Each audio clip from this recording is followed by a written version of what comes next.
In the Second Vatican Ecumenical Council, the Church expressed a universal vocation to holiness, shared by all Christians. Yet in a more specific sense, a vocation is a call to commit oneself to a particular state in life, such as marriage, priesthood, or religious life, which includes the taking of vows. A vow is an expressed choice to bind oneself to do some good thing through a promise to God, either for a specific period of time or perpetually. But not all vows operate in the same way, or come with the same expectations and consequences. At the macro level, we can split vows into two kinds, public vows and private vows. As the Code of Canon Law says, a vow is public if a legitimate superior accepts it in the name of the Church. Otherwise, it is private. Vows are an important part of our Christian heritage and tradition. A vow made before God is a very serious undertaking, because God gave his apostles and their successors authority over spiritual things, according to the words of Scripture which say, "Whatever you bind on earth shall be bound in heaven, and whatever you loose on earth shall be loosed in heaven."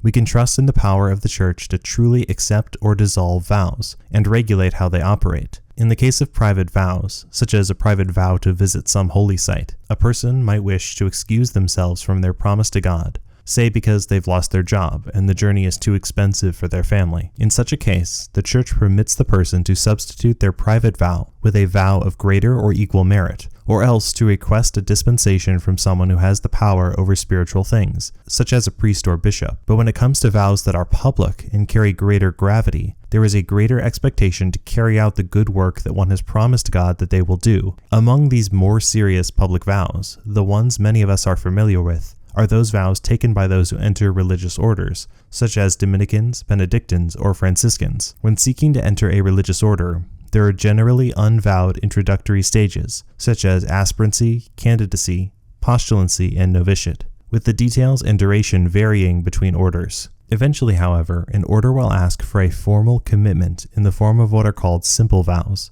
Simple vows to a religious order are sometimes alternatively referred to as temporary vows, as they have an expiration date, normally of a few years, followed by a final profession to the religious order called solemn vows, or what are sometimes called perpetual vows. However, the more conventional names can be a bit confusing, since a group like the Franciscans would ask that you discern your temporary vows as if they are final vows, so sticking with simple vows can be a more helpful name. We might compare the difference between these vows to engagement versus marriage, since engagement presumes a marriage just as simple vows presumes solemn ones. The content of these simple and solemn vows will differ between orders, since groups like the Dominicans make a vow to obedience, Benedictines to stability, and Franciscans to poverty, chastity, and obedience together, represented by the three knots of their cord. But all of these groups live out a radical form of the evangelical counsels, and their vows imply a commitment to follow the specific tenets of their order and its way of life.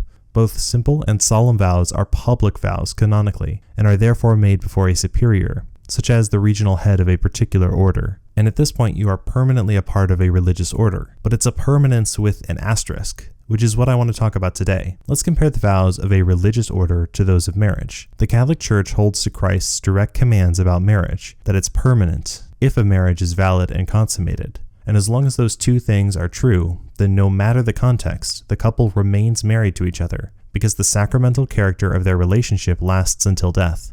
Likewise with priesthood, the sacramental character of ordination upon the soul of a priest means that even if that priest is laicized or removed from the clerical state, the character of ordination upon his soul remains. But religious vows, such as those taken by a nun or a brother, are not one of the 7 sacraments, and therefore their permanence has interesting exceptions, which can be administered by the binding and loosing power of the Church. One of these exceptions is exclaustration, discussed in the Code of Canon Law 686 through 688, which is an indult granted by the Church for a member of a religious order to temporarily be free of their obligations to the order. And exclaustration is a time of discernment, the end of which can result in completely leaving the order. A person can also be dismissed from the order for grave misconduct. To use military terminology, this is the dishonorable discharge of religious life, and could result from someone trying to do something completely incompatible with their state in life, such as repudiating the Catholic faith, ignoring their vows to follow their superiors, or attempting to get married.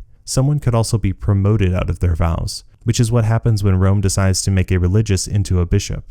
As Canon 705 says, a religious raised to the episcopate remains a member of his institute, but is subject only to the Roman pontiff, by virtue of the vow of obedience, and is not bound by obligations which he himself prudently judges cannot be reconciled with his condition. This means that someone like Emeritus Archbishop Chaput, who was once a Capuchin Franciscan, stopped being subject to his vow of obedience to the current provincial minister of his province, because that obedience was incompatible with the new life the Church asked him to live as a bishop, and his new obedience directly to his superior, the Pope. If someone is dismissed from an order, then Canon 701 says, by legitimate dismissal, vows as well as the rights and obligations deriving from profession cease ipso facto. Those who are no longer bound by their vows are therefore free to enter into some other state in life, which means that marriage, which is normally impeded by Canon 1088, becomes a viable vocational path if it is discerned. Now, I don't in any way mean to advocate for people leaving their religious vows, and if anything, I think we should probably intensify the requirements of them. I just simply find the exercise of the Church's authority in this area to be very interesting, and the consequences that can result from things like elevation to bishop.